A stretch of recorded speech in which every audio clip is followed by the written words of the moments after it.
Are you ready for it? All right, chat, we are here. It is the IGY6 podcast hosted by yours truly, and we have three amazing guests.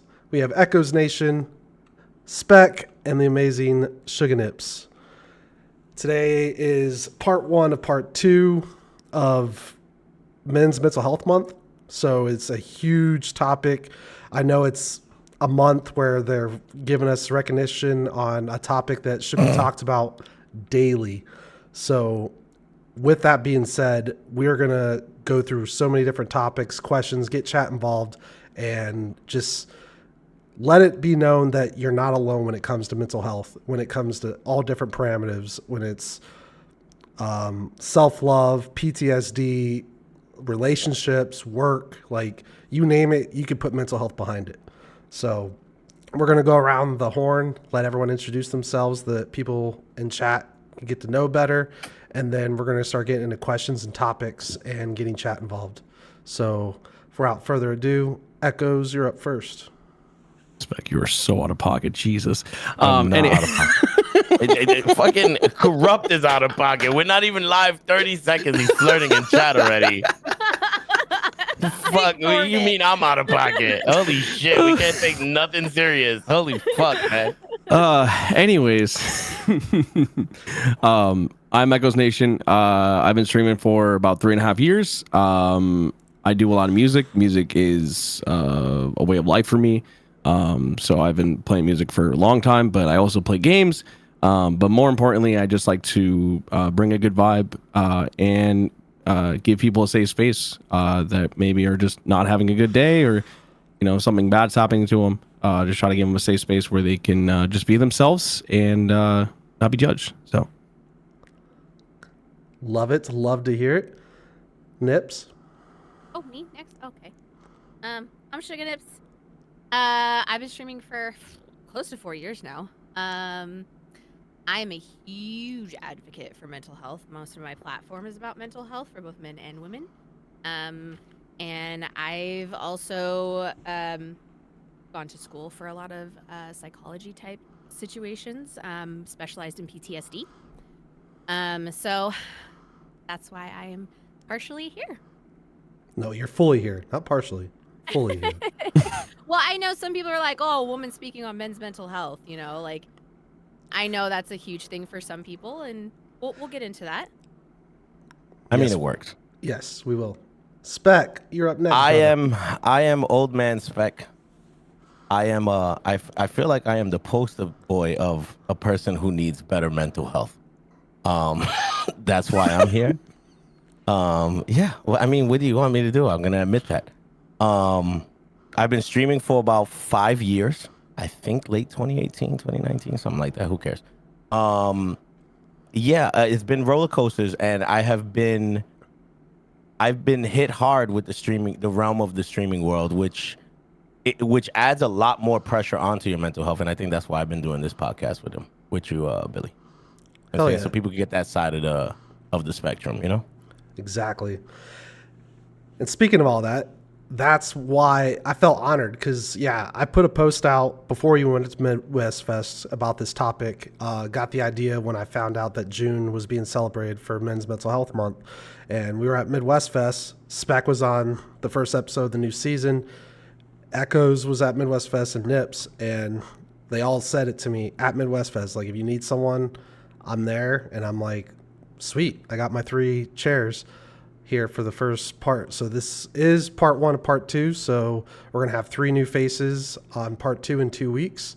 And we'll continue to talk about it, interact, and get more people involved, because mental health should not be shunned, judged, or pushed to the side, because it's huge. It's everyday living from the moment you wake up to the moment your body allows you to fall asleep. Not saying you're not going to sleep well, but your body needs sleep and your body needs relaxation, and having people in your corner to support you when it comes to mental health is a key thing, because I'm a huge advocate on it. I speak volumes about it.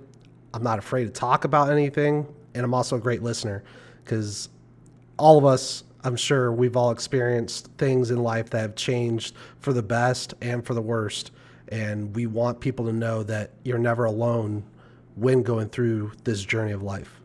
So we're going to get into our first topic, and I would say it's more on the parameters of relationships when it comes to mental health. Biggest thing, and it could go both ways, but we're going to focus on the man part of it, and go in from there. So when a man opens up, regardless if it's to a friend or his significant other, when he opens up, he's ready to talk about something. He's ready to give you his inner being so that you understand what he's going through, what he's thinking, what he's feeling, and how he goes on about his life. And that man could be in the military. He could be a blue collar worker where he's away from home 6 to 7 days, even weeks or months, and he's providing for his family. And when stuff bothers you and you want to talk to someone as your significant other, you want to feel secure. You want to feel safe that you're not going to be judged or looked at differently because you're talking to someone that you're comfortable with.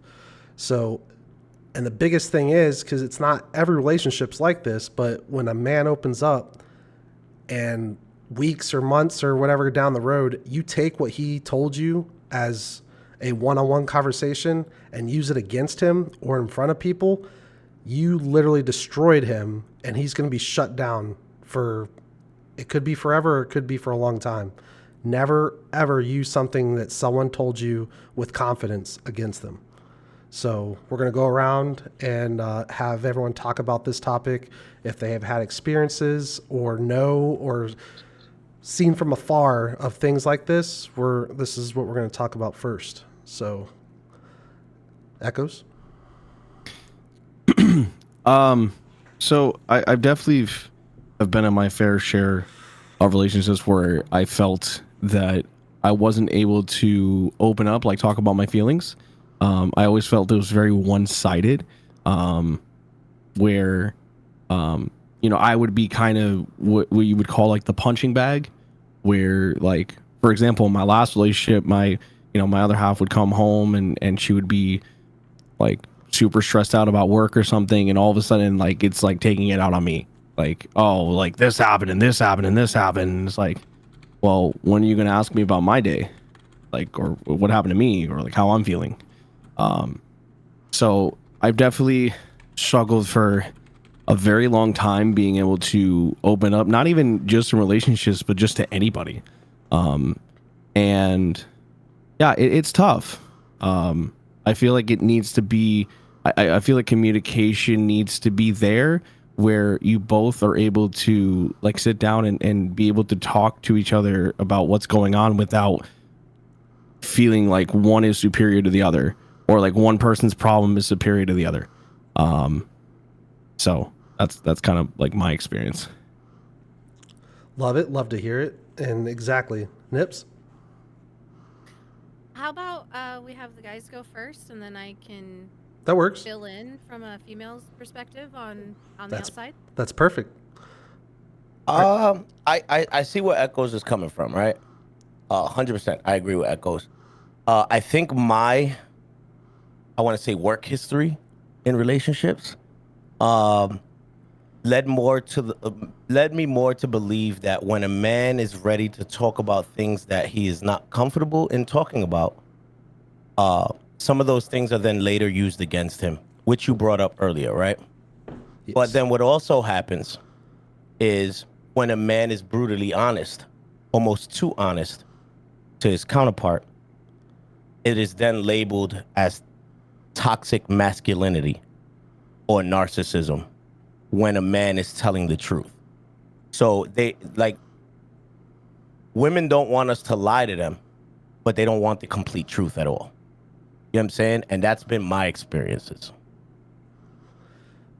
It's like a white lie where you don't want to lie, but you kind of want to sugarcoat it so that way you don't want to hurt them fully, but you're lying regardless. Exactly. And then I've always felt like, and even with regular, like anybody, any gender, anything, if I'm asked a question, please be prepared for the answer.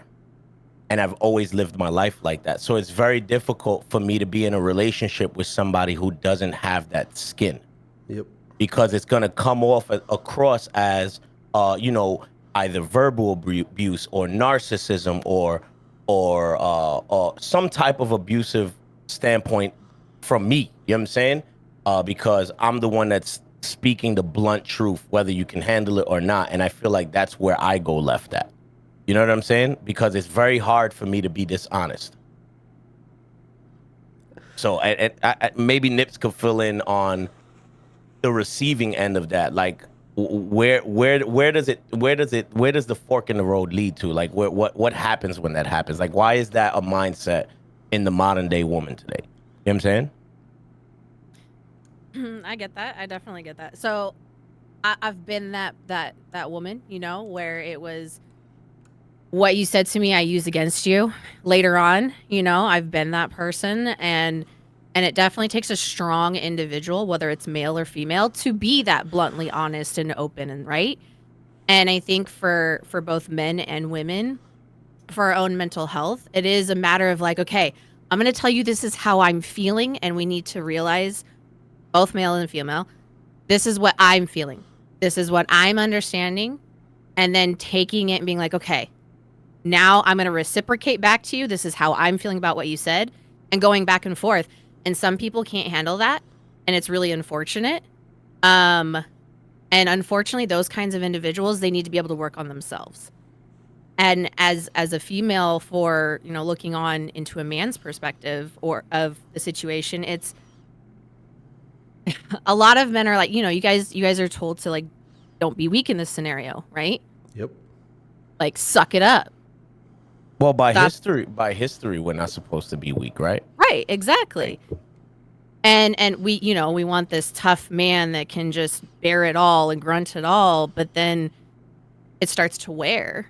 And who you should be able to go to your significant other and be like, hey, this is what's driving me fucking insane. I need to get it out. Communicate with me. And if they're not willing to communicate with you, I'm sorry. Like, that's not your person. Yeah. Period. It's not your person. Not even your friend. They're not even your friend. Right, and they're not willing to listen and Yep. communicate back to you. That's not the person. Period. And I've gone through that. Oh my God, I've gone through that myself, and I've seen so many other people and their relationships go through that, because those kinds of conversations can cause PTSD because you're feeling attacked when that's not necessarily what's happening. You as a man are just telling me, hey, this is what's going on with me. I need to let it out. You're not attacking us. You're just purely saying, hey, this is what's going on. Now help me maneuver through it. And that's what friends and significant others need to realize. And I think that's really hard for a lot of people to do. I think it's hard at the basic levels of communication too. Like, some people, like, you bring up something, right, and you try to communicate through it, and it gets lost in translation because their opinion takes over the thought process, right? So instead of deciphering the facts from the fiction or the facts from the opinion, automatically somebody hears something, their brain triggers an opinion, and boom, that's where the communication collapses at, right? Mm-hmm. Instead of hearing that person out. And I feel like that happens a lot more often to people nowadays, than especially in the streaming environment, right? And you're gonna hear that all night, chat, the streaming environment, especially in the streaming environment. It happens all the time, where the lines of communication are misconstrued and they collapse, where it's the telephone game. One person says one thing to somebody, and by the time it gets back to where it needs to go, it's a whole different story. You know what I'm saying? Yeah. It's a whole different opinion, a whole different fact level. So, like, I see where you're coming from with that. I agree with you on that, 100%. And I think, to add to that too, you know, like, just in a significant other way, you know, being able to, like, as a man, like, trying to sit down and, you know, talk about your feelings, like, talk about what's going on. It's weird because and this is just in some situations, from personal experience, it just triggers an argument for no reason. Yep. Like, it almost just starts to cause a fight, because all you wanted to do was talk about you want to talk about how you feel. And it's not like, and to go what you said, Spec, it's not like you're lying. You're trying to literally speak from your mind and your heart, like, what's going on. But why does that spark an argument? Like, why does that spark a fight? Like, why should it be a big thing?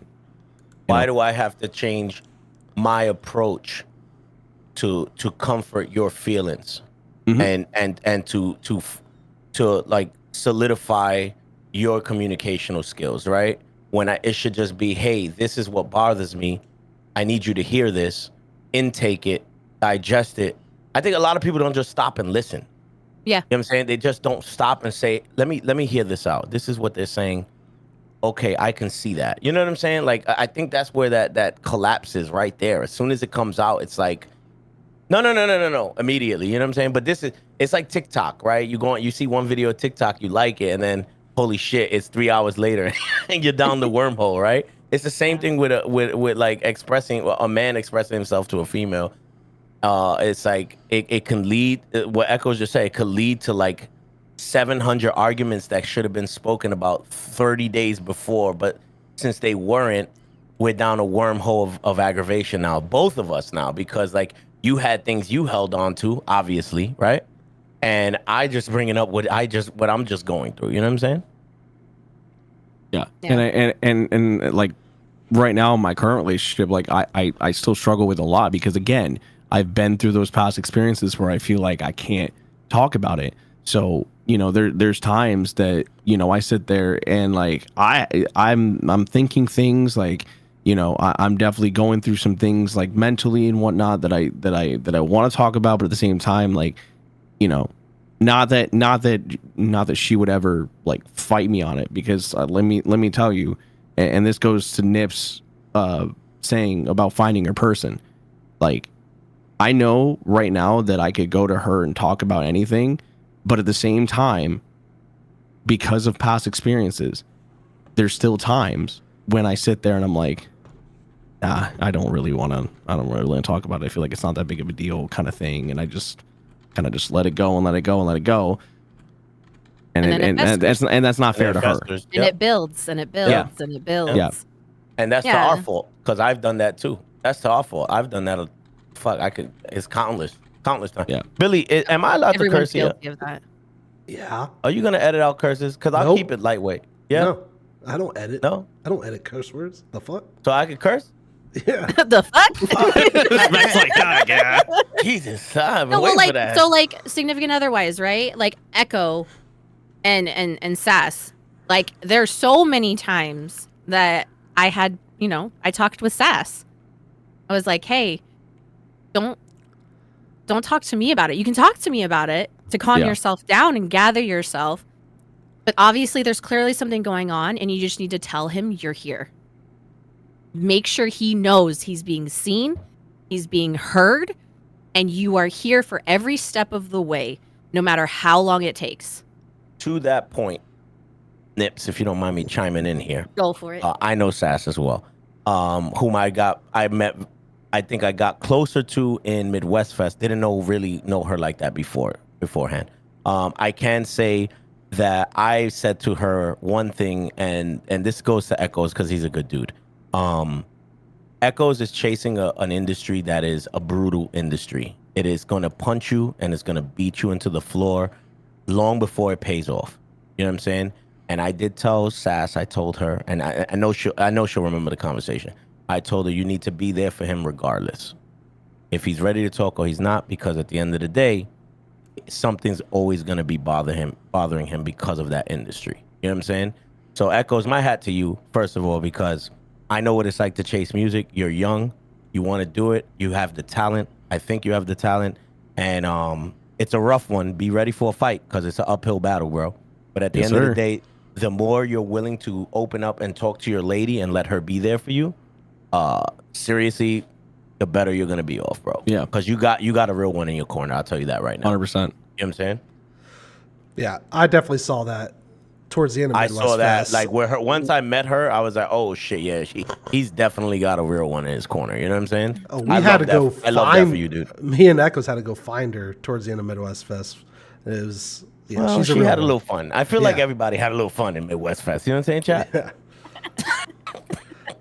So speaking of that, is vulnerability when you open up to someone, you got to feel like you're ready to do it. So talking about things, reviewing things, and opening up to your significant other or just a friend in general, because every day men battle things in their mind, and they don't know where to turn to, and then they feel like they'll be judged or looked different or made fun of, or their friends are just, they're not real friends. And that's how you can understand. And that's why I love these three and people in chat, because I can talk to pretty much anyone, but if I have that sense of insecurity where I'm talking to someone and they're just here for shits and giggles or freaking clout, then I disappear. Like, it's today's day and age. You need people in your corner. They're going to make you, you make you stronger.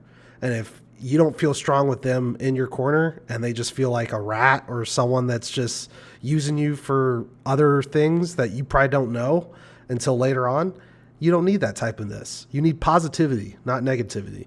Because a huge thing is when it comes to mental health, the worst thing is, like, me and Nips know this. We lost a close friend a few years ago, and it happens. And when it comes down to that's the worst case, because it's suicide. Men, and then when I found out these stats the other day, because I was doing all this research for this podcast, it blew my mind, because I thought I just knew the stats about the military perspective of it. It's in general. It's in general. Yeah. Like across the United States. It's horrible. So 525,000 men every year go down the dark path and take their life. 10,000 a week, 1,400 a day. And then you could break that down even further. I don't know what the actual statistic is, but after a man is divorced, he goes up, I think, up to like 60-70% chance of committing suicide after his first divorce. Yep. So like you have to also understand, like, so the way society is right now, like, and I speak with the boys about this a lot. The way society is right now, society has been constructed right now to really like negate the traditional man, or not even the traditional family, right? Yeah. And since that has been broken apart, mental health has been on like mental crisis has been on the rise. And I don't want to get into any communities or no shit like that. I'm not going to do all that. What I'm going to say is that numbers don't lie, and these numbers are there. You can clearly see that there's a problem amongst men, amongst female too, amongst females. Across the United States, there is like this issue, this mental health issue in general. To Grunt's point in the chat, it doesn't matter if you're female or male. Like, this is a huge issue. Like, mental health is a huge issue right now across the board in every industry. It's not just streaming; it's everywhere. You know what I'm saying?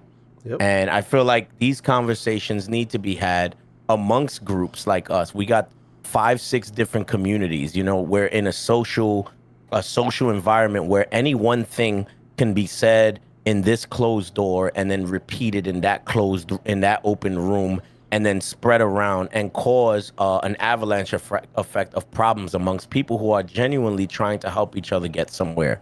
You know what I'm saying? So for anybody in chat, if you seriously think like this is not a helping platform, just this conversation, we can kill the live and we can have this in a private setting with 50 people in there, and it will get somewhere. We will get through to somebody. It's not about putting this live on a stream or a podcast and trying to reach the masses. It's trying to bring our people closer together. You know what I'm saying?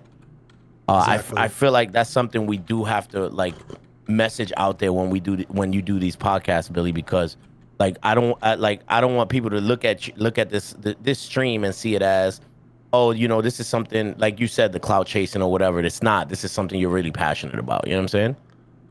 Exactly.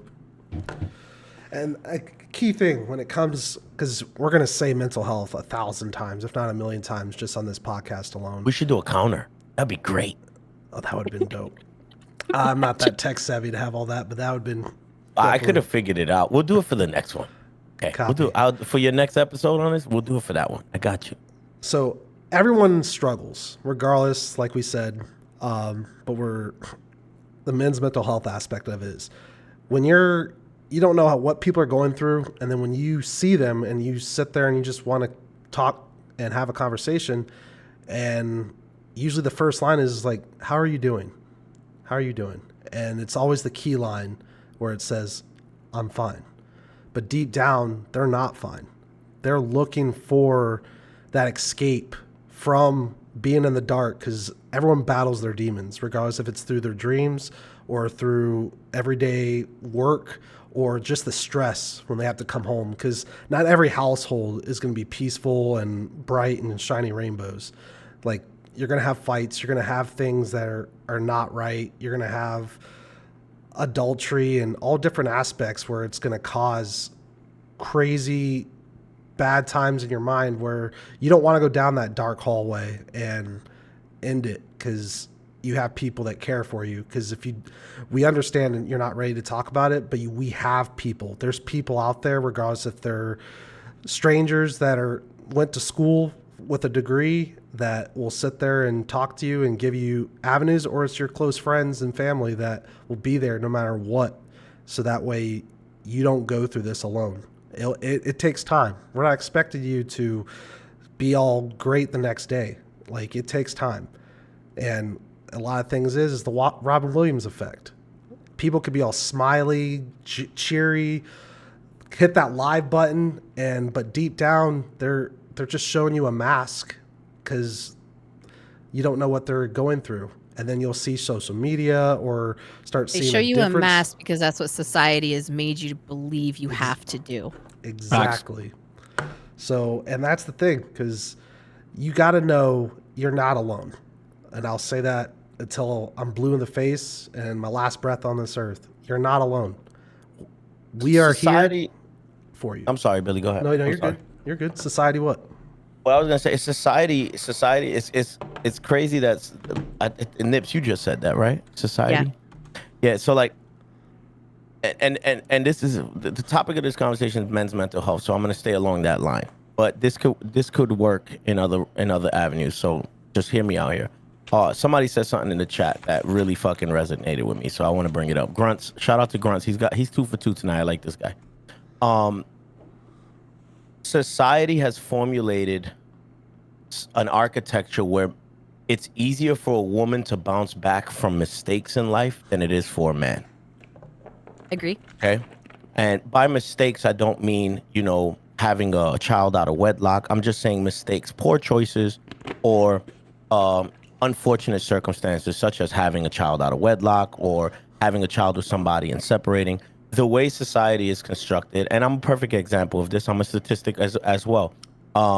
As soon as you have a child and you're leaving a relationship, a man is left with the bill, a female is left with the gain, and then every program that's out there is constructed to help a female get back on their feet. And that man is left in doom. Like, he literally has to climb and climb and climb with no type of help. And if there's going to be people out there that disagree with this statement, that will say, no, there's programs that help men. It's really not. It's called the prison system. Because as soon as you fall behind in your payments, you lose your license. Without your license, without your license, you can't make money. And that is a fact. Like, when you don't have a license, you can't get nowhere to make money. And this happens a lot in the inner cities, but I'm saying it does happen. Right now, society is designed to help females far more than it is to help men. And that's what I'm basically saying there. It is. I 100% agree with that. And this is a huge men's mental health issue, because it's very hard to bounce back from that type of deficit. You know what I'm saying? Exactly. Yeah. Oh, don't let homegrown's not wrong. Same with the courts. Absolutely. The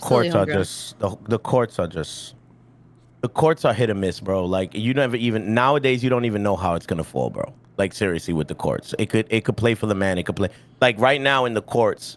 I know this for sure. Like, in New York, in the courts, the judges hate females. That's it. They're over females in New York. They're over females taking advantage of men in the courts, and this is good men by the court standard, which make 6 digits and so on and so forth, which is only the top 4% of men in the world. You know what I'm saying? Every other man's in the low 35, 45,000 mid range. You know what I'm saying? Once they take, if you have 2 kids, they take 34% of that. Now look at you. Now you're trying to live with $15,000, $18,000 a year. You know what I'm saying? So yeah. that could lead into a wormhole, homegrown. You know what I'm saying? The courts are hit or miss. Yeah, it just depends on the state, kind of, Yeah, Yeah, I agree. It's on the state, but society as an overall is definitely molded right now for the female to have advantage there. It is, and that's why we need to have more women that are strong in understanding that we have to support men. Like we have to. We have to be willing to be like, hey, I see you. I understand shit's fucked up right now. What can I do to help you? But Nips, Like and whether you're together or not, or I'm like, hey, Spec, I understand you're having a hard time. What can I do? You just need me to listen? I'm here. But you know what? You know? In the same sense, Nips, in the same sense, I'm gonna play devil's advocate now, right? Dudes have a hard time doing that, and I know they because do. they have a hard time doing that, you can't blame women for not caring to understand. You can't. You just can't. No, you can't. And I understand that. I feel like this is gonna deep dive into the abyss. Yeah. Right? Echoes. You see it, right? I know you see it, Echoes. Not saying we're going down the wrong path, but like in general, like we're hitting those points that like I feel like people need to fucking hear, man. Like seriously. Go ahead, Bill. So we're speaking on this topic when it comes to courts and talking about the men and women aspect of it. As a dependent or a child of this exact conversation, in 1999, I was only in 4th grade.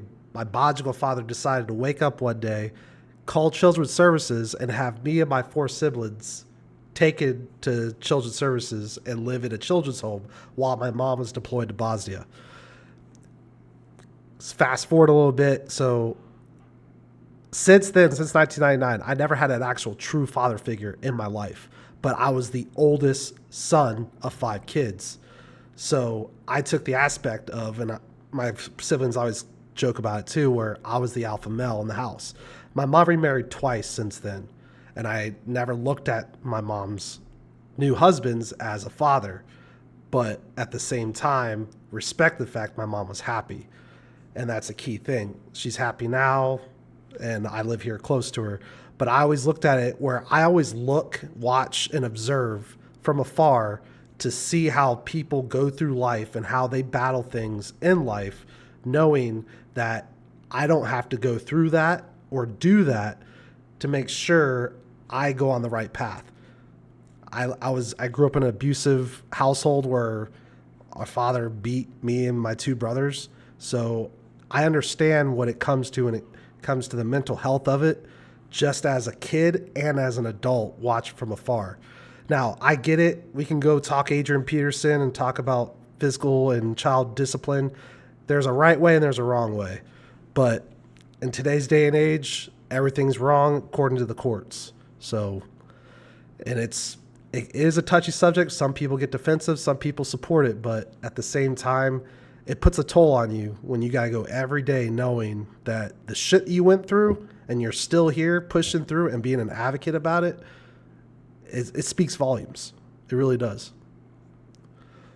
So I think I always been the person that faced things that was right in front of me. I never dealt with shit that was going to happen down the road.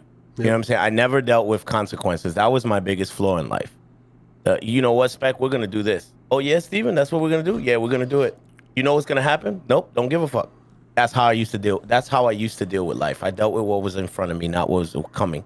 And I feel like a lot of dudes that still do that end up in a bad way because of it. You know what I'm saying?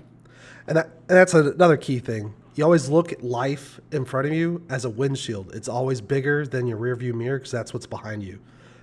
Whatever you drove past and went through in life is behind you for a reason, but it's a reminder that you were there, but you keep pushing forward.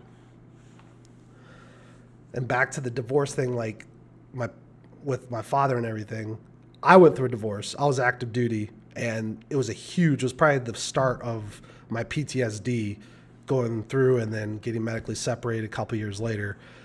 It's a huge aspect when what a man or a woman does to their significant other or their spouse that puts a toll on them that people don't see and live every day.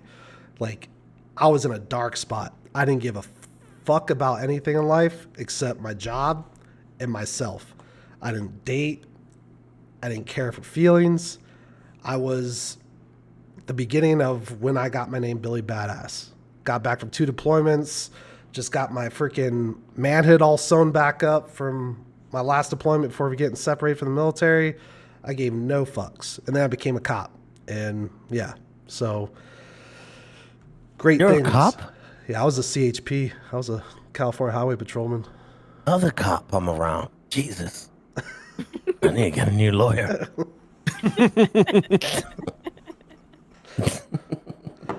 It was a dream job as a kid, but once I saw the dark side of what some cops do, it's like I gotta get out before I get in with the wrong people. Yeah. So Maybe we'll do a couple of cops episodes one day. You know what I'm saying? Get some real stories from the cops. I feel like in the agency I'm around 100 cops, bro. I feel like my life put me where I'm at today. Like you're gonna be good because we're gonna surround you with 100 cops. That's exactly what happened, chat. I'm telling you.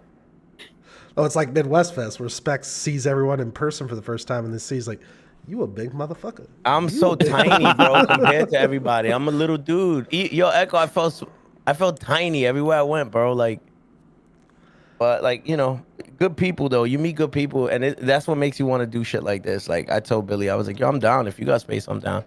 It's because you sit with people, like you love these people. Like we're in the agency every night, bro.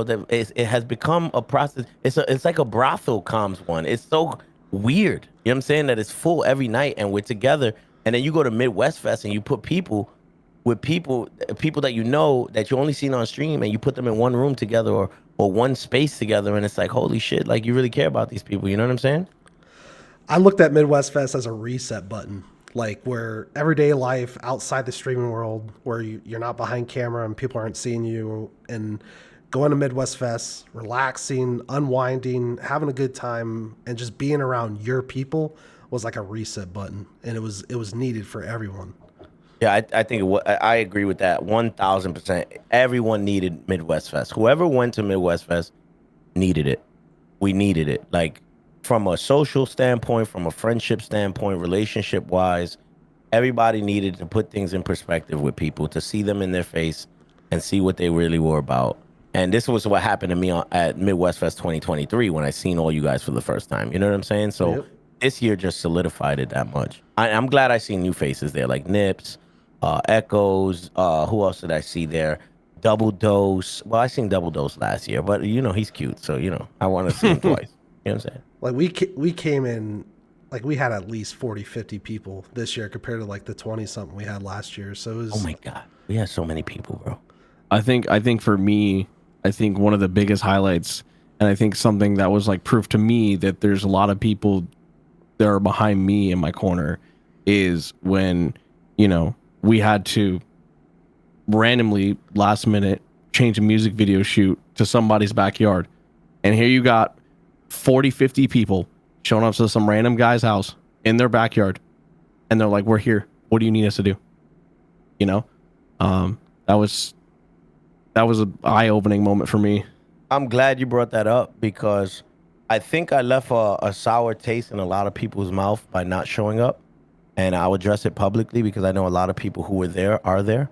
I suffer from very high levels of anxiety, and I do not like rapid change. So when it's happening moment to moment, I ball up and I back against a wall because I don't know what's happening. So that's why I chose not to run over to the music video to a house that I didn't know what was going on.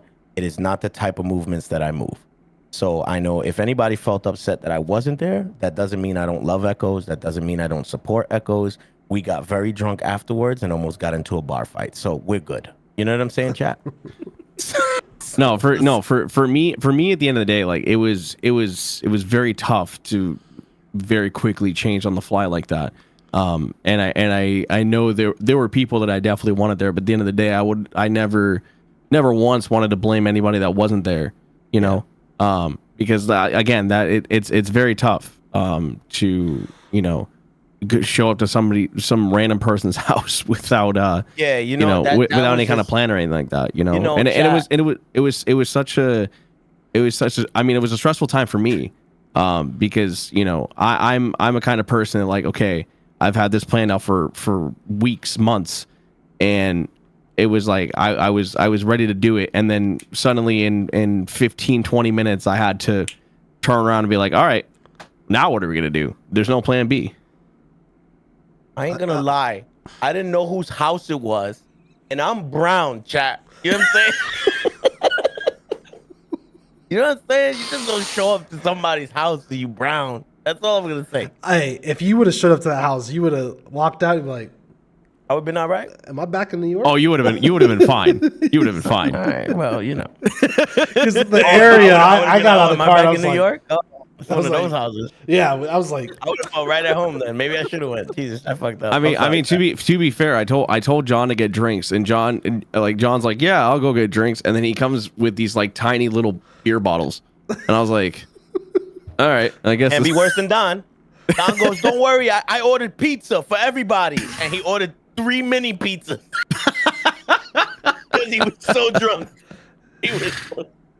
He was so drunk. Let's not talk about it. Don's gonna get upset for me bringing that up. I'm sorry, chat.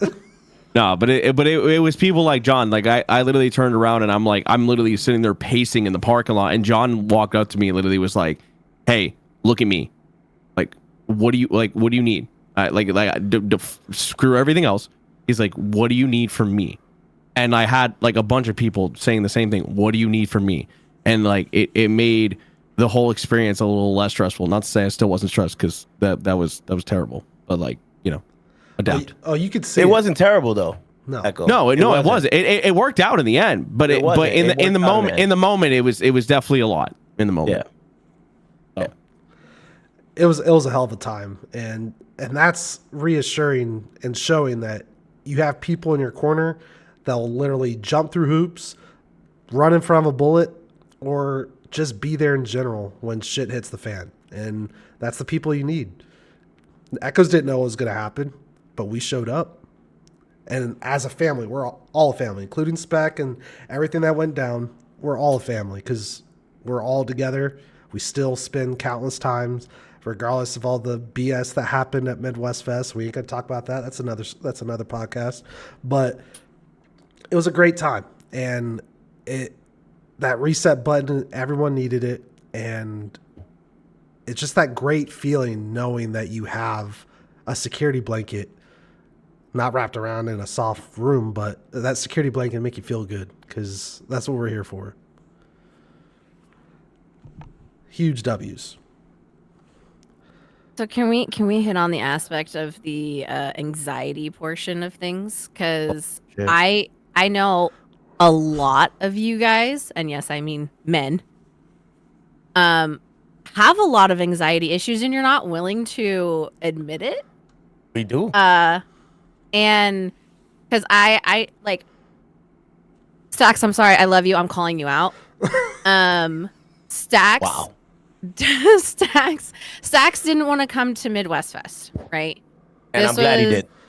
This was, God damn it. I'm sorry, Stacks. But like, it was one of those things where it was like, you should come. You're going to enjoy it. You're going to meet individuals that are just going to give you so much joy, and realize that they're so much more like you than you realize, you know? So like, Jugs convinced him to come, right? And I know Stacks has social anxiety and anxiety in general, right?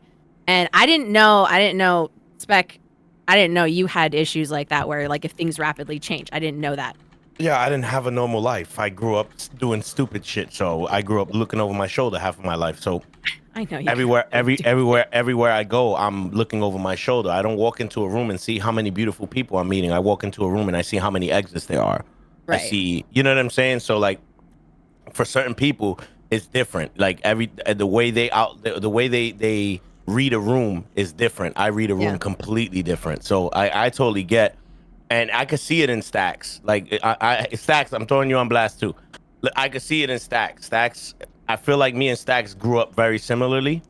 Maybe not to a T, but I know he understands exactly what I'm trying to say. You know what I'm saying? So when you said that he has anxiety, I immediately I understood it completely. You know what I'm saying? Like when you look at Stacks, you see this big guy, but you see his brain moving at 100%. like 100 miles an Yeah. hour. It's the same way with me. Same Yeah. way. And I feel like Fucking it's one sucks. of those things where if you actually pay attention to each individual, you can see those things. But we've been so ingrained to not pay attention, I guess, Yeah. like only focus on you, this kind of thing. Whereas I was trained and taught to see everything as much as you possibly can. So I know all three of you boys have anxiety issues to certain extents. Yeah, Like I Billy mean, and I have had many conversations. yeah, It's for different for me, everybody, right, Echo? yeah, I mean, for me, I before I even was streaming, I mean, I had a lot of IRL friends that like we would go out every weekend, and I would be good, like because I went out with the same people every weekend. I was around the same people every weekend. It was fine. But I think ever since I started streaming, I start meeting a bunch of people that are online that are not necessarily in front of my face. And then something like Midwest Fest, in my mind, I'm like, oh, okay, well, this is gonna be great because like I've already made relationships and friendships with these people. Like I'm gonna be fine. And then I get there, and all of a sudden I'm surrounded by a bunch of people, and even someone like me who I guess couldn't be a social butterfly in a sense, I'm still like, whoa, this is a lot of people. This is overwhelming. Holy shit! Like I don't think you were the only one, Echo. no, I- yeah. Like there No. were, and I don't want to put him out there, but I know of one person that was completely overwhelmed by the amount of people that were at Midwest Fest and the amount of people that you don't see regularly, that you speak to regularly, but you're seeing them in person. You could see it right on their face, like it was just too much. You know what I'm saying? So Yeah. like, it's nothing. I don't think there's anything wrong with that. It just goes. I think it also goes back to like how you read the room, right? And how comfortable you are with reading the room. And for some of us guys, it's a territorial thing. Like, and this is a mental health issue too. Everything's a territorial thing with guys. Like we are. Like, well, some guys want to be the big shot in the room. Some guys want to be, the friends with everybody. Some guys want to be successful. Some guys want to be this, and some want to be that. And the problem is that everybody just clashes trying to be who they are. You know what I'm saying? Just I feel that tenfold because last year was great. It was our people. This year it was a lot more people. This year I didn't take much photos. Yeah, I talked to everyone that was there. Got to see people that I've known for years that made a Midwest Fest last year. Like I got to see Don's face for the first time, and he saw the famous pot that I drank on stream and got shit faced. And just meeting people and just having a chat speaks volumes. Just having those people that you get to see face to face that you've been seeing on camera and Discords and gaming and just having a good time. And then it was I didn't want the vacation to end. I didn't want to come back to Wisconsin. You know what was weird for me? I'll tell you. So Don came in on Thursday, right? And if anybody knows, Don is literally like one of my closest friends now. Like, and I never met him before. So 2 weeks before Midwest Fest, Don sent me a significant amount of money to buy him a motorcycle in my area. With never meeting me, nothing. Never shook my hand, never had dinner together, nothing. You know what type of trust you have to build to do something like that? And then finally meeting him after taking care of all his, purchases that he needed me to do. Like, it just threw me off when I met him in person.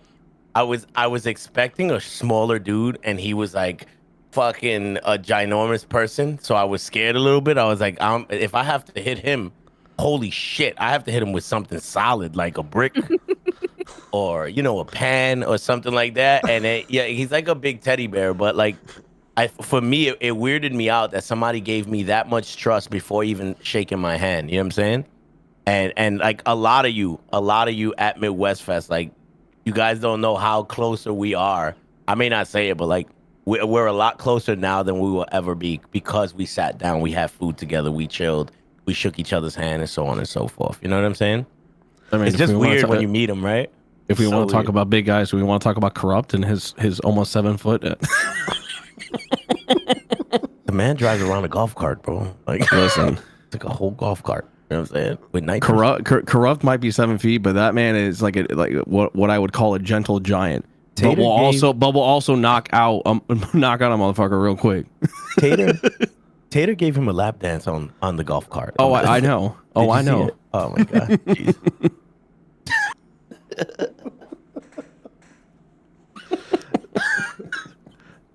Tater's hired for chat.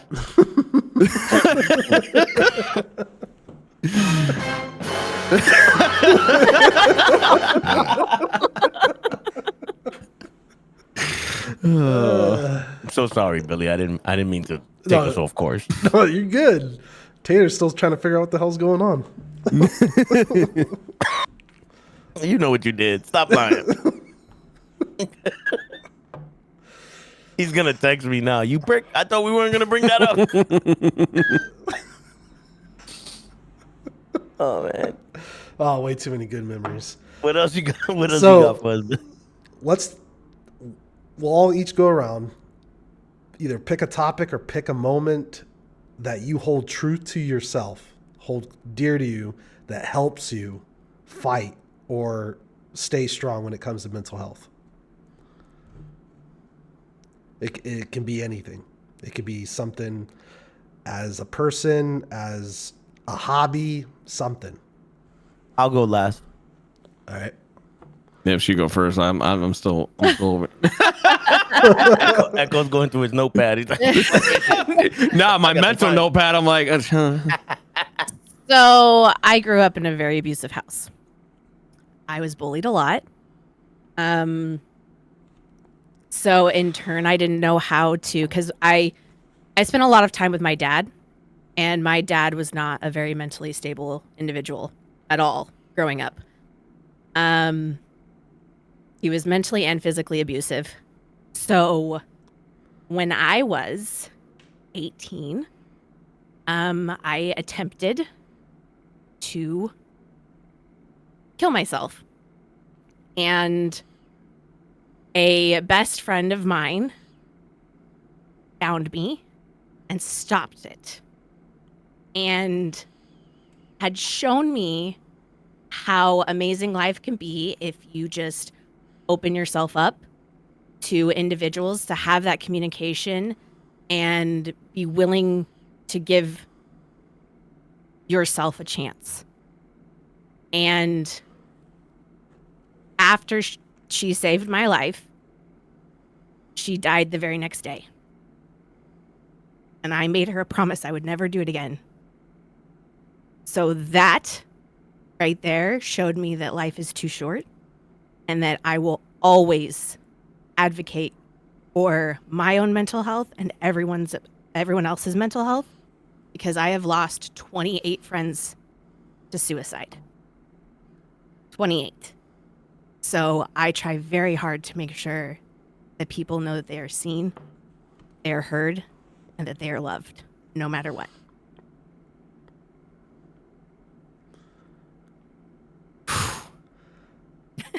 Echo's like, damn. I'll go Echoes. You got a couple of minutes. I got you. okay. I am an emotionally unstable person. At any given moment, my instability can go any way, whichever way, whatever way. The only thing that keeps me on a straight path is handling the responsibilities that I have to handle for my son. If my son wasn't here, whatever would happen to me happens to me. That's what the cars are going to do. That's what they're going to do. It's not a machismo thing. It's not I can deal with it thing. It's not I can take the punishment. It's just what it is. I do cherish friendships. I do cherish things that I'm building. But being that I am emotionally unstable and I do have anxiety issues, I become I am very unpredictable. And it's hard dealing with that on a friendly level with other people or on a humanly level with other people, because at any given moment, I won't trump my morals or my thought process for anybody. So because of that, sometimes that blocks the way that blocks the way of me seeing things clearly or thinking straight. You know what I'm saying? In that sense, it fucking sucks. It's just who I am. So, like, my main take from it is my son is everything. everything to me, no matter what it is. So I know when I'm not feeling right, I double back to my son.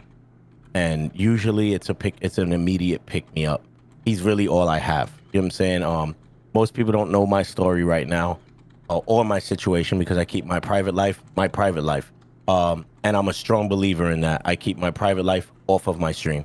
There's no need for nobody to know that. You know what I'm saying? Because it goes back to when you confide in people, like you said earlier, Billy, what happens is that gets used against you 9 times out of 10. Yep. And over the last couple of years, it has happened to me countless time again.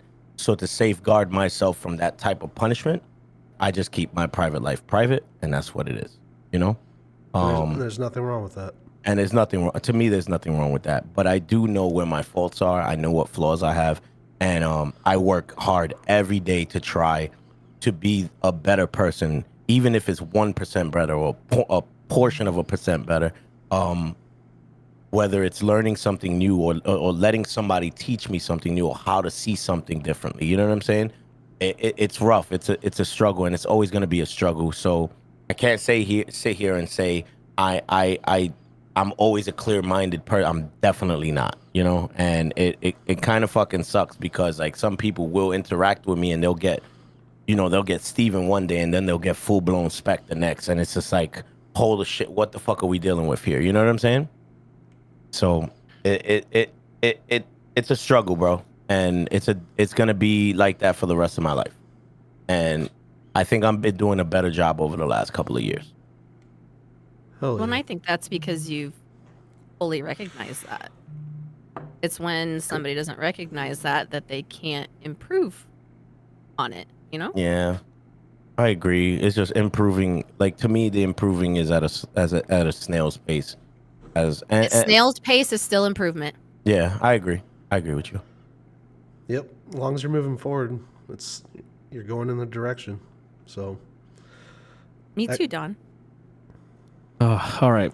I'm gonna take up a little time with this because I got a lot to kind of get out here. you got plenty of time. So let's start off.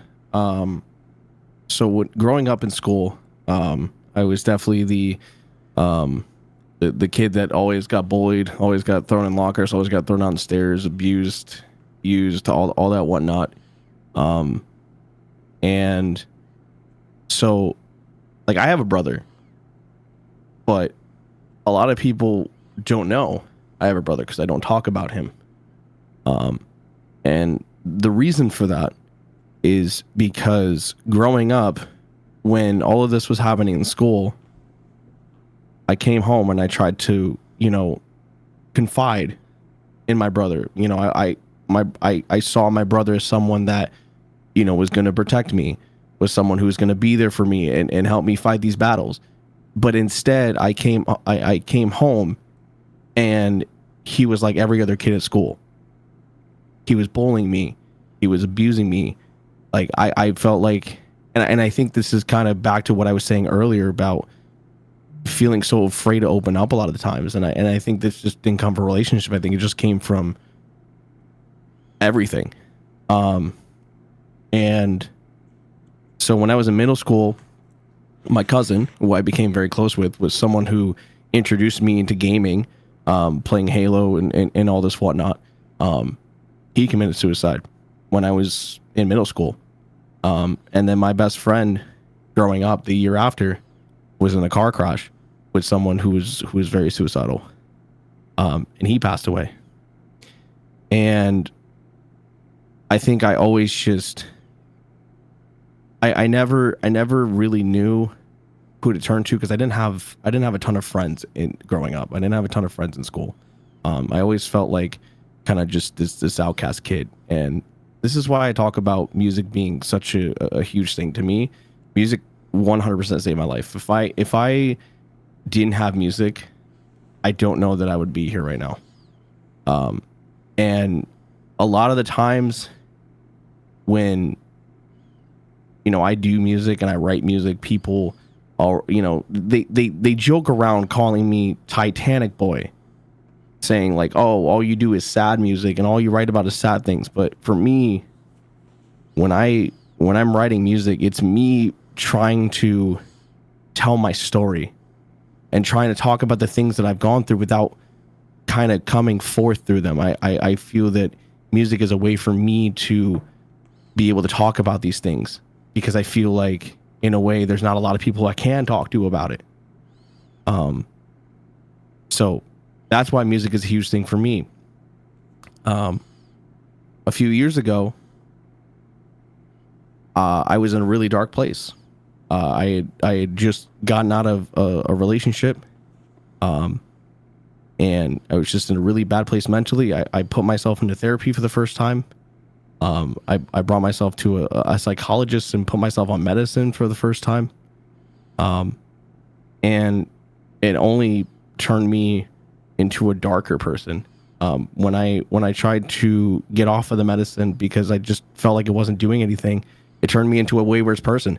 I didn't even know who I was. I was ashamed of myself, honestly. I never, when anybody ever asked me about that point in my life, I never want to talk about it, because there were things that I thought about in that time, and there were things that were going on in that time that I don't ever want to think about. And I think that's why, for me, streaming has been such a huge thing, and having the people in my corner that I do, and having the girlfriend that I do, is just means more to me than anybody understands, because I struggle with a lot of things mentally that people don't know. I don't really like to talk about it. And not to mention the fact I have kids now. They're not my blood, but I have kids now. And they've changed my perspective on a lot. At the end of the day, like, I want to teach those kids, they're small, they're 6 and 3. I want to teach those kids that, you know, they're not going to be alone, and that they can do anything they want to do. And I also want to be protective in a way of them, and not see them get bullied the way I did, and not see them get treated the way I did. So, yeah. It speaks volumes. It's huge, and there's a lot of people that go through similarities, and it's good that you have the positive outlook, and now you have 2 little ones that are going to look up to you and grow, and you're going to show them the right way of things.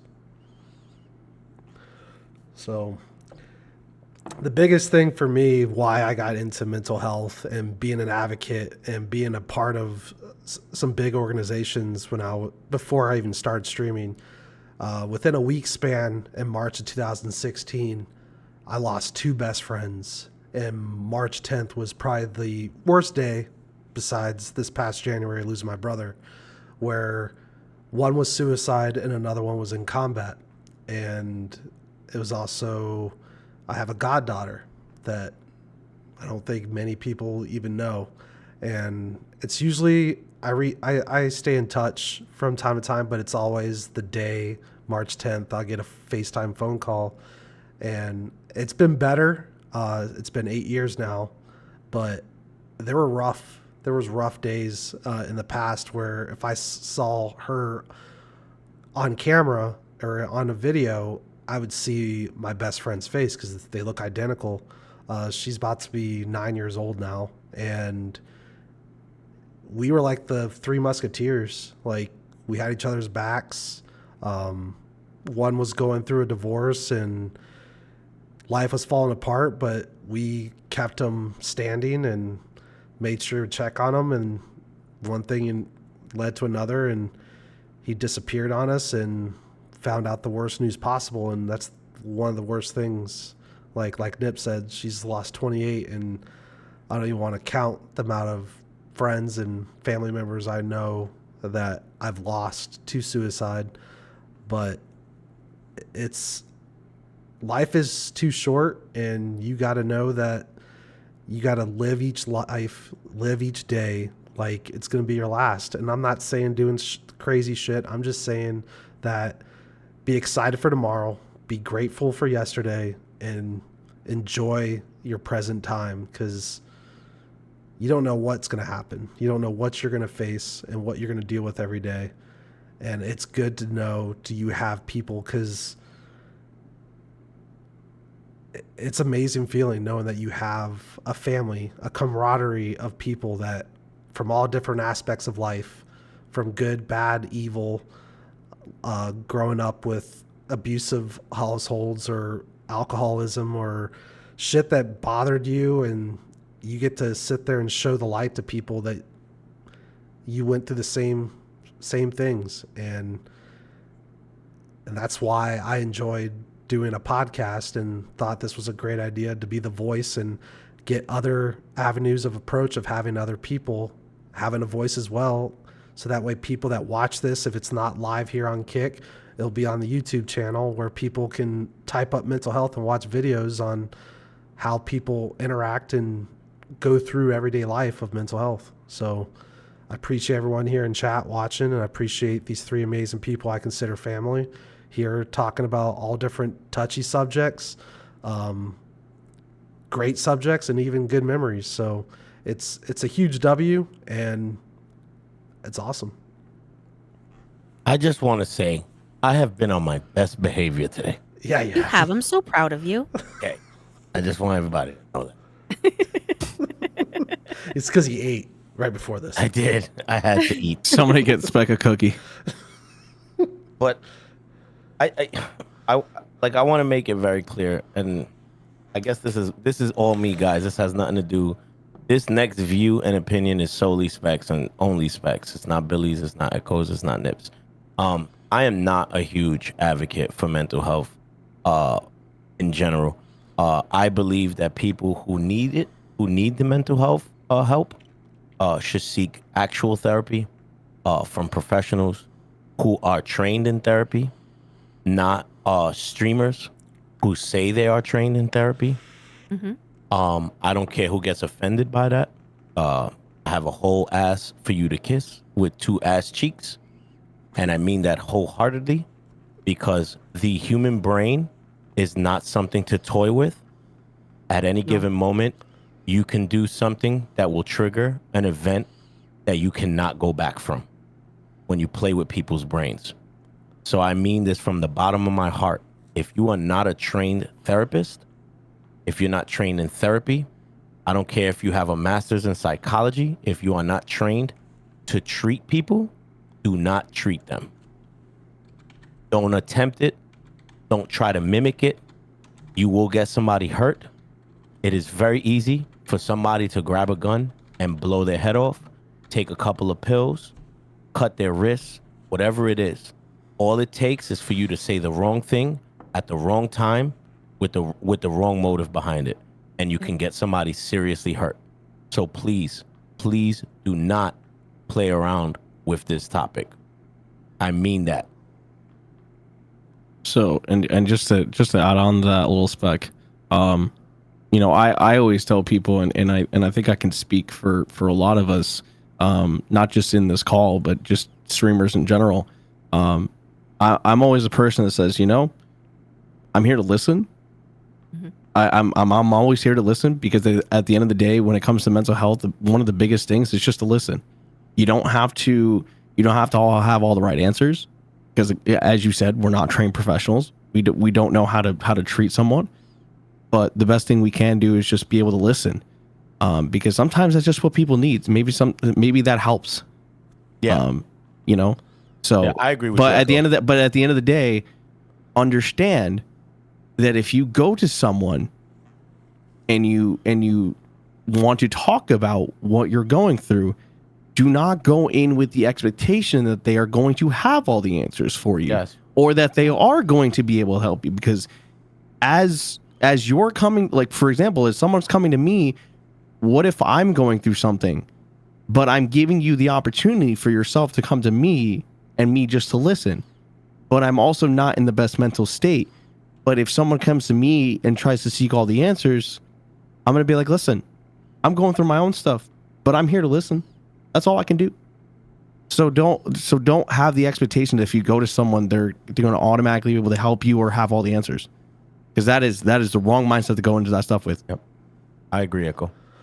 And to add on to that, when you talk to someone like that, they might not be professional or licensed, whatever, but don't be fooled and don't allow that person you're talking to go and start talking to other people and start bringing up your business to other people. So that way everyone, it's like the gossip circle. It's going to get turned and thrown around, where when it gets back to you, find out that other people know, it could sound so horrific that none of it's true because it got twisted and turned. So yes, we're saying when you're ready to talk to people, just know, pick wisely on who you choose to talk to. Yep. And you feel comfortable talking to, because Yep. you don't know what's going to happen if you were just in that brief moment where you felt like venting or talking to someone, and then you go to sleep and wake up the next day and you find out that you're on the front page news because someone decided to spread it. Yeah, I want to put something in perspective real quick, right? And this is gonna take a serious tone real fast. Person A has a lot of emotional issues, unstable, should be seeking guidance and maybe help or listening from a professional, but doesn't. He goes to person B. Person B, trying to be a great friend, wants to be there and listen, tries to get therapeutic, tries to give advice. Person A then kills themselves. God forbid. And this is why I'm not using any names.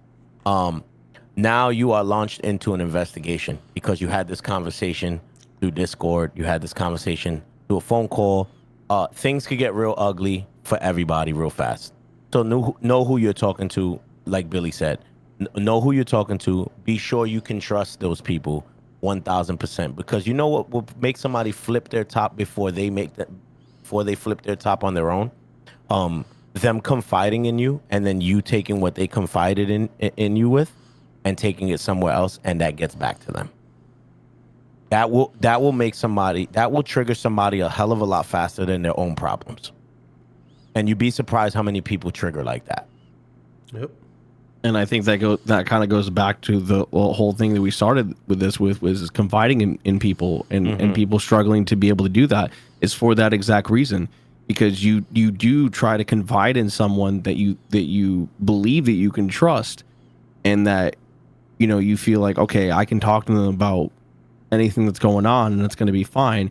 And then the next day you wake up and it's like, you got text messages, hey, I'm hearing this stuff, like what's going on, like, and you're like, wait a minute, I didn't tell you, and it's just like, and that's the exact reason why a lot of people, men and women regardless, that's why they don't want to talk about things, is for that exact reason. I feel like a lot of that happens more. I mean, I know a lot of women can be very catty, right? But I feel like a lot of it gets more misplaced or misconstrued when it comes to a man, because of the whole, again, societal aspect of, you guys have to be strong. You have to have your shit together. You have to have this. So you go confide and say, your female friend, and then she goes and runs her fucking mouth, right? And then all of a sudden you're this weak figure, right? So like, and I fucking can't stand that shit. I can't stand that shit. I can't. I'm one of those individuals. I can't. So like, I get it why a lot of men are just like, nah, I ain't talking to you. Yep. I'm not. I mean, I have a lot of individuals that reach out to me, but I'm a whole different beast. You know what, Nips? I'll tell you like this. I'm gonna get funky real quick. Let's stray away from females for a second. And the only reason why I say that is because dudes have a tendency of blaming females for everything too. And a lot of the time it's not always the female neither. And I think a lot of good females get a lot of bad raps because of bad females, but I also think a good portion of that, those females get bad raps because the dude is just a dick and he just doesn't know how to deal with everyday life. You know what I'm saying? And I hate to say it like that because it's not a nice way to say it, but at the end of the day, like what is a nice way to say it? You know what I'm saying? Whether you word the terminology in a socially proper manner or you word it ignorant like I just did, it still hits the same. It's still what's gonna be. A lot of dudes have to take responsibility for their actions. Like me, I'm not a success story. I'm a historical fuck up, and I take it on the chin. You know what I'm saying? And I feel like a lot of dudes don't do that, and because they don't, it's very hard to even start a line of communication with somebody to listen. Yeah. It's because a lot of people can't take that blunt. Yeah, I know. It is what it is. Honesty. I mean, I'm sorry. What do you want me to do, chat? I call the McDonald's people chat. You know, like, what do you want me to do? They look at me like I'm crazy. I go, it's just, whatever, man. Listen here, Chad. I just want a burger and fries, okay? That's exactly what I do. Let me get a double quarter pounder with cheese, chat, fries, oh, and an apple pie, chat. And they looking at me like this. What? What? Chat, what the fuck? Is it a language they I be don't thanking know? people for gifted subs while I'm on the McDonald's line. Shit is wild. No, but you know what I mean. Like and I'm guilty of this as well in the past. Like, not all of our problems is because of some female or because of somebody else. A lot of our problems is right here. Like, you know what I'm saying? Like, some of us just can't accept it. That problem's not you, it's me. But I'm gonna blame something else because it's a lot easier than just blaming me. And I also want to point I want to point something out that Don said, because I think it relates to me a lot, and I think it relates to a lot of us. He said, I have a tendency to want to help everybody. All it does is train your battery. Lessons learned. Because I think, you know, especially me, like, I'm a person, like, I try to again listen as much as I can and try to be there as much as I can, but at the same time, like, I'm a human. Like, I have my own problems and my own mental health issues, and I can't always, you know, be there at your expense, you know, 24/7. So, Don's a big pussy.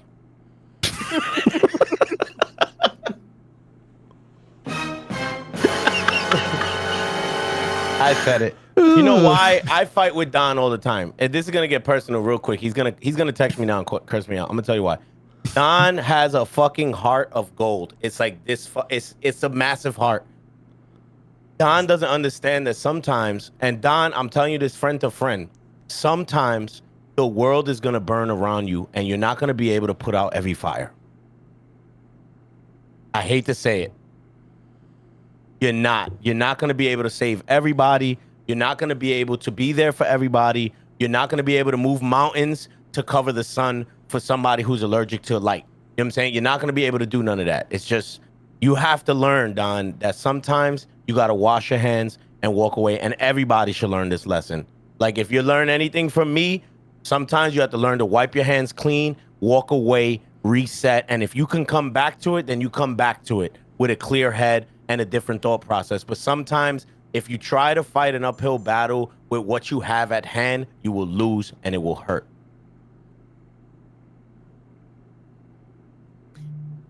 So Grunt said, sometimes I feel like it isn't the fact of not accepting it, but it's the fact of the ego won't let them accept it because of how they were raised. That could be true too. That could be true too. Like, I don't have an argument to that. Like, I was raised a bit rougher. I was raised in a shit neighborhood. Statistically I should not have made it to 21. I should not have made it to not having a kid by 32. There's statistics that I lived against. You know what I'm saying? So, like, I feel them completely, and the reason why I lived through that is because of how I was raised. So in my upbringing, I was raised very solid from the standpoint of I can take punishment. Thus, at some point, I never decided how much punishment I was willing not to take anymore. You know what I'm saying? So I completely feel what he's saying right now. Like, I can't even, I don't know. I want to eat the rest of these nuggets, but he fucked me all up with that one. You know what I'm saying, chat? Grunts is 3 for 3. I like this guy. He just earned my follow, by the way. I'm going to give him a follow. Same. Well, and then Blue said, sometimes there isn't an obvious problem. Some people are in a dark place and don't have a pinpoint reason why. And that also is true, but sometimes that actually ends up being a situation where the individual has been so enveloped and encased in all of this negative constant drilling in life and that they're focusing on, that their body has become accustomed to that and is not willing to accept that there are good things and try to work towards other good things. And that's not just men, that's women too. But we're talking about men. And to Homegrown's point, Homegrown just said most men are told at a young age to just suck it up, and that once again goes back to our point earlier. That's society at the end of the day. Like, the society has always been that, you know, men have to be strong. Men can't men can't have feelings. Yep. You can't show emotion. Like, you're supposed to work hard and just get through it and be there for the woman. That's like not fucking true. And it's not true. It's so it's not. But I'm saying that's how society. That's what society thinks. I know what you're saying. It's just so far from the truth, right? It's so far from the truth. So far from the truth. Like we get fucking. It's brutal out there, bro. Life is a punching like a punching machine. From like, you ever seen that what's that movie with the guy who plays Wolverine, Hugh Jackman, the robot? Remember the robot movie? iRobot. No, that's Will Smith. The one that he controlled the robot. He was imagine life like that. It's a robot that has you pinned in a corner and just beating the shit out of you, bro. Like that. A lot of people's lives are like that. Like, some of us have good lives. Some of us have great lives and still have a shitty life. You could have everything in the fucking world. You could have all the money in the world. You could have a massive bank account and be unhappy with everything. Yeah, it's Real Steel. That was the movie. Real Steel. That's what it was. Yeah. Like, you could have everything in that you could possibly want: a successful job, beautiful family, massive bank account, and still be unhappy. That's how twisted life is. You know what I'm saying? And a lot of us don't realize that life can be that twisted. It's true. I don't know. It's just, and that's the thing too, because they talk about it all the time. They talk about be strong. Like, with my family, they haven't seen emotion from me. I don't show emotion. But my streaming family has seen a lot of emotion from me. My family saw how emotional I was when I lost my brother in January. But everyone has a point where they break, where their vulnerability is at the all-time high, and they don't know what to do next except to release all that built-up emotion inside them. And I tell you what, you feel 10 times better afterwards. Or if you fell asleep and wake up, you're like, holy shit, I needed to do that freaking 6 months ago. And it's okay to show emotion and let your walls come down a little bit when it comes to these parameters, because all that tension is just putting stress on your body, your mind, and you're going every day with work and being around family if you have kids and a spouse, and being around people, and you need that release. It is okay to release once in a while, because you could be strong. Yes, you could be strong all you want, but it's okay to unwind and let that go. And don't let anyone judge you or hold that against you because you showed a soft side for once, because you hold it deep down because all the shit that's going through your mind. I agree, Billy. But I have to address something. I agree too, and yes, please address it because it took so much to know. Inappropriate, Don. Inappropriate, Don. Jesus Christ. Jesus Christ, Don. You know what's even worse? Where's Haley? You know what's even worse? God. You know, Don, you always do something at the wrong time, bro. I was grabbing my nuts to shift one of my balls over as you said that, and I felt so guilty when I read it, bro. Where's Hazel? Holy shit, man. This is why I don't do this type of shit, because we can't take nothing serious with the agents. Look at this. It's embarrassing. Jesus Christ. He's like, what happened? I blacked out. I was like, damn, not that hard. Lady, the OG, laughter is the biggest mask you can have. I'm the perfect example of that. I make people laugh all day. I could go into a room of 50 people and I'll do the silliest shit so they laugh. I walk away happy that they laugh, but I don't walk away happy from that 9 times out of 10. Like, it's the biggest mask you can have. It is. Like, A lot of Laughter, people that- laughter is a gateway to is a true gateway to depression, like real shit. It's therapeutic. Don't get me wrong. It's great to laugh, but what happens when the joke's over? You there alone. You know you feel Quietness. quietness. Yeah, real Exactly, shit. Blue Robin Williams. So, well, we're coming up to the closing of this episode, and if anyone's got anything they want to bring up or talk about, or anything exciting coming up, anybody? I do, but I have to just do something real quick. Go ahead, guys. You take over. Where is he going? Just We're still going, guys. Did you have to rub it out off screen? No, had to fix my nuts. oh my god. No, what I wanted to do was real quick, like shameless plug. I just newly got sponsored by Baba Louie's Barbecue and Steakhouse. Code black, code blacklisted. I just want everybody to, visit the best pig lips in Alatoona County. Just make sure you guys use code blacklisted, please. Thank you very much. Cannot. I did not see that coming at all. He just puts the hat on. I instantly saw the logo, and I'm like, all right, Tater, when'd you send the box? Oh my god, that was so good, chat. Rufus, that was a great idea.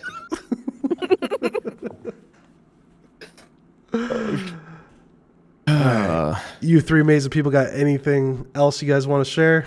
Yeah, grunts, don't do that. Grunts, please don't do that. Yeah, agreed. Yeah, no. That's the last thing you want to do, brother. You lose yourself in that bottle, you won't get yourself back. Please. I can say one thing. So like I normally I don't really drink much anymore. But I've especially learned that if I feel that I'm in any kind of emotional state or my mental health is not the greatest, I will not take a drop of alcohol because I know that if I do, it's going to be so much worse. Echoes, dude, I would give you a big ass hug right now for saying that, bro. When you in that mode of your mental state is not there, the last thing you want to do is drink, get high, or smoke, whatever. That's the last thing you want to do because those are when you make some of the worst decisions you will ever make. Yep. And that's why if I drink anymore, it's only in one or two places, either in the comfort of my own home, like when I'm on stream or something, I'm just trying to relax, or I'm out with friends that we're just having a good time. That's it. I got extremely drunk at Midwest Fest. I don't know if this was the point to say that. But I didn't recover until like Wednesday. I don't know if that happened to you guys. Tater didn't drink at all. Tater was please. sober the entire time. Yep, totally. Yeah, but you know what, grunts? To your point, even only drinking at home is not. It's not helping you in any way. When you add alcohol into your diet or any type of intoxicant, right? You're not thinking straight. Even though alcohol is a truth serum, alcohol will make you say the truth, but you'll never say the truth to yourself. You'll only say the truth to people, and you'll hurt them. Mm-hmm. You will never tell yourself that you're an alcoholic. You will never tell yourself that you have problems. You will never tell yourself nothing. You will tell the truth to other people, and you will hurt them. And that's not just with alcohol. That's with any type of intoxicant. The last thing you want to do is become that type of person or fall that far down.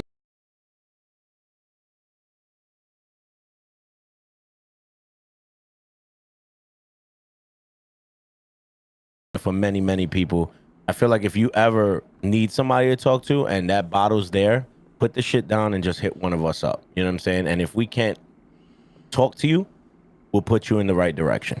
You know what I'm saying? I would much rather say that, being somebody who's not a mental health advocate, than watch you in chat say something along those lines. Because my best friend, shout out to DJ Itchy Finger, he migrated from Trinidad here when he was 7 years old, and this is a true story. He did not have his citizenship here until he was almost 40. And I helped him get his citizenship. Countless hours of studying, money, all types of stuff. He was a very bad alcoholic because of this, from when he was 27 to when he was about 35, 36. He's one of my best friends. We used to do music together. I watched him drink to the point where his liver just shut down and we didn't know if he was going to survive. He was in a hospital for almost a month. I was hand feeding him with a bottle and a spoon like a baby, a 37-year-old man, because he didn't have the strength to feed himself. He couldn't move. And shout out to him. And I know if he heard this story on right now, he'll tear up and cry, because I actually moved in to his house to take over the bills so I can help him recover. And he recovered. He's 5 years clean now. He's working. He has his own place. He's got his citizenship, and he did all of that because he didn't pick up the bottle anymore. And it set him back almost 20 years drinking, and it almost killed him. And I only share that story because that's what the bottle could do. It could take away everything you love in an instant. Not even gonna lie, 2 big bottles a week of Bacardi 151 and Coke a week. Now it's maybe 1 drink a week. And look, if you have it under control, then fine. You know what I'm saying? So be it. But I'd much rather you, if you feel like it's ever going to be a problem, hit somebody up, dude. Like, seriously, get help with it. The amount of, so before I started streaming, when I was going out with the same group of friends almost every weekend, it was like usually like 3 days a week. I can't tell you the amount of times, the amount of friends that I saw were having a bad day. They would be like, I want to go out and I want to be around people. That's totally fine. But then they would just sit there and drink, like they would drink themselves under the table. And then all of a sudden they're outside, like trying to like walk out the parking lot, trying to drive their car home, like doing, like not being themselves. Like just the amount that I've seen, like it's really just not worth it. It's not. Kenny's right. Don't be afraid to speak to someone. It will make a difference. Trust me. Agreed. Yep. Agreed. Just take a look around you. Like, if you take a look around you, and if you, especially people you speak to regularly that you know of their problems, like examples, we have people who have been operated. We have people who have been shot. We have people who have went through countless problems inside of their home. People who need us there for them, just somebody there. Not even to talk to, just somebody there with them. You know what I'm saying? Sometimes just being there is all the difference. And that goes back to my point of one of the biggest things with mental health is you don't have to have the answers, but for someone to just have that person to just listen is the biggest thing. And people don't think it is, but it really is. If you talk to any mental health expert that is actually an expert in the field, 9 times out of 10, they will always say the number one biggest thing is to listen. And when they say listen, it's not, hey, let me tell you about my problems too. It's, hey, I'm going to sit here. I'm not going to say a word. And I want you to tell me what you have going on, because this is not about me. It's about you, because you're the one that came to me. That speaks volumes.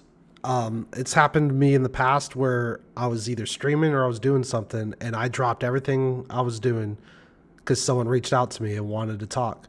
I remember I was still in Texas and my buddy was drunk and he was getting ready to get into a fight, and he jumped in my stream and told me he needed me. So I literally stopped playing Call of Duty, pulled in the Discord, and then I had us deafened, but he's like, no, I want people to hear this. And he literally we talked for a good 30 minutes and he was grateful for it.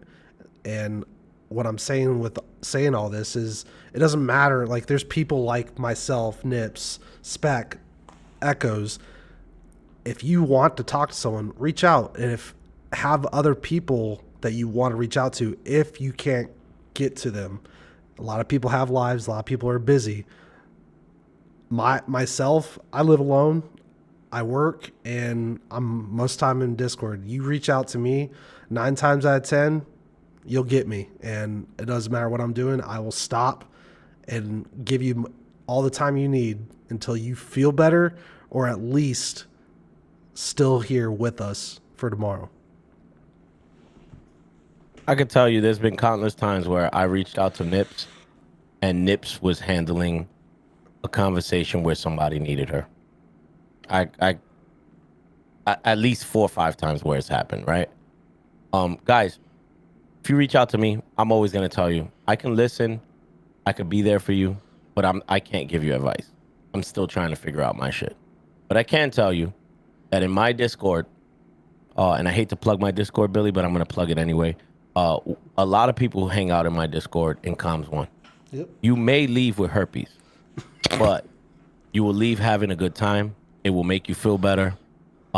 Maybe sometimes just being around other people is all you need, like Echo said. So you're always welcome to come over to my Discord. I'm sure Nips feels the same way about her Discord. I'm sure, Billy's either in mine or in hers. I don't know. Billy's is Billy. Echo is, I don't know what Echo's does. He's, whatever. But please feel free to utilize those tools. They're there.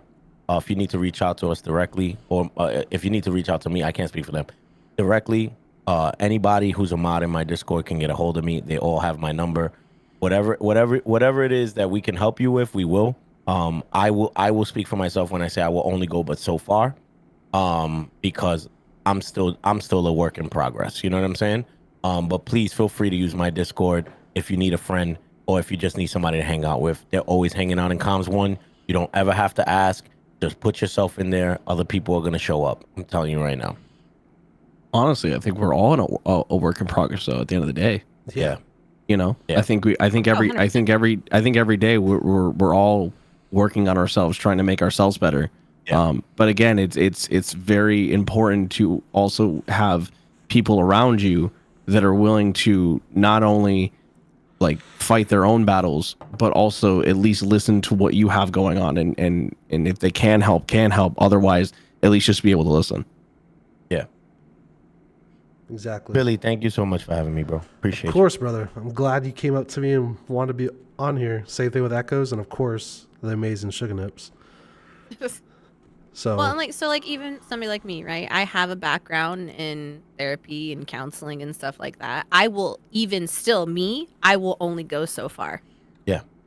Because I can even only do so much where I'm like, okay, now it's at the point where here's information. I need you to be willing to take those steps. Yes. Agreed. You can lead a horse to water, but you can't make it drink. Exactly. Unless it's Danny's mom. Unless it's Danny's mom. She just escaped the cage.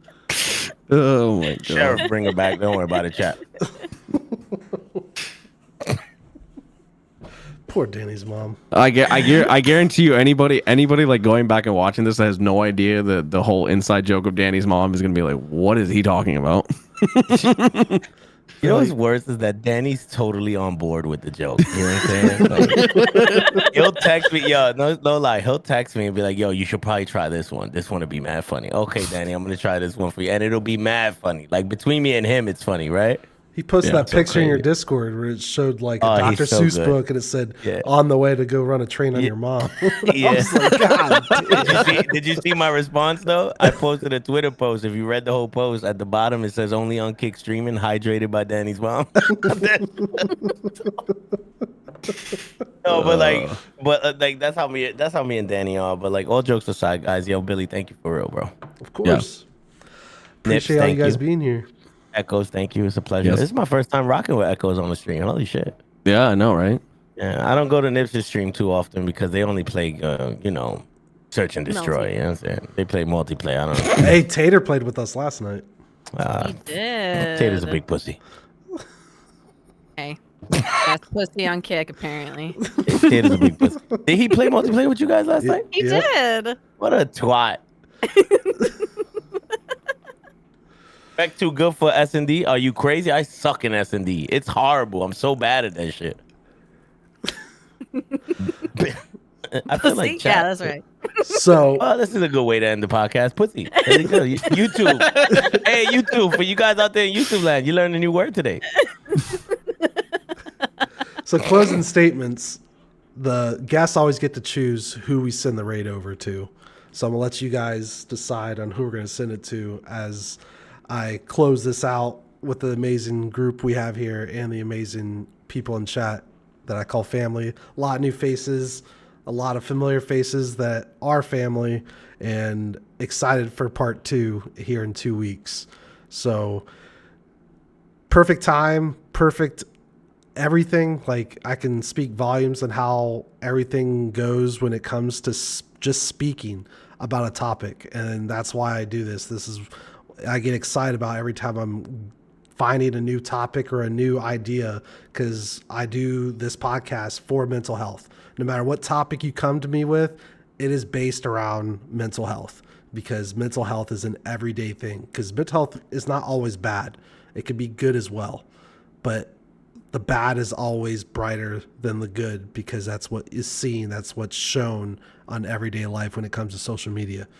So thank you guys in chat. Thank you, amazing Echoes, Spec, and SugaNips. This was another fire episode of this, and we'll be going part 2 with 3 new guests in 2 weeks. We'll get the times out. Just keep tracking Twitter. Stay in touch. And of course, I'll see most of you guys either in Blacklisted, the agency, or in the sugar bin. Hold on, Billy. I'm sorry to cut you off. Hold on. Let me see. Hold on. I got to wipe my glasses. I might have read something wrong here, chat. Yeah, there's a bunch of bullshit in the chat. I'm gonna tell you that right now. I ain't even gonna say no. I ain't gonna address none. Yo, Billy, thank you for having me. Yes, sir. Agents, Crow Fam, fucking the nip. Is it the Amazing Nips? What is it over there? The Amazing Nips. The Amazing Nips. Oak brick. Imagine them shits come with batons and shit. Never mind. Let's not even talk about it. EchosNation, thank you guys. Yo, seriously, thank you guys for letting me be a part of it again, Billy. I know I was on my best behavior this time. I'm telling you right now. I feel like I was. You really were. Really Thank you, were. Echo. Okay, good. All right, I'm just making sure. Okay, I love you guys. So who'd you guys decide to take this host to? Oh, we were supposed to vote? You guys, This is a democracy? the guests always get to pick who we send the host to. So This is Righteous democracy. Bane is on. I like Righteous Bane too. He was at Midwest Fest. Yeah.